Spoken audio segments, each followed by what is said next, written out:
মহিলাদের জামা কাপড় সূর্য ডুবার আগে ঘরে নিতে বলছেন, বাহিরে রাখা নিষেধ।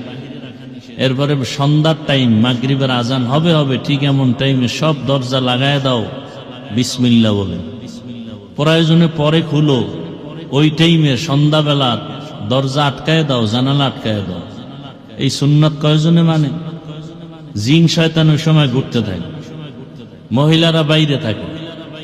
এই সময় মহিলার উপরে বাতাস লাগে, ঠান্ডা বাতাসে হঠাৎ করে মাথা গরম হয়ে যায়।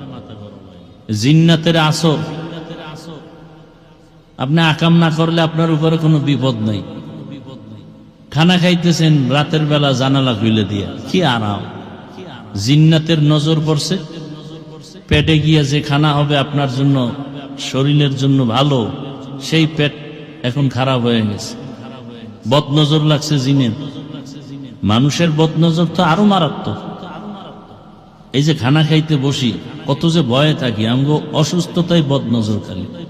খাইতে বইলেই সব তাকায় থাকবে। এগো জিব্রাইল দিয়াও সরানো যায়। খাইবে না খান, না খাবো না, তো তাকায় থাকেন কেন? এই বদনজর মানুষকে একেবারে বিছানায় মৃত্যুসজ্জায় ফেলে দেয়। মানুষের বদনজর এত খারাপ।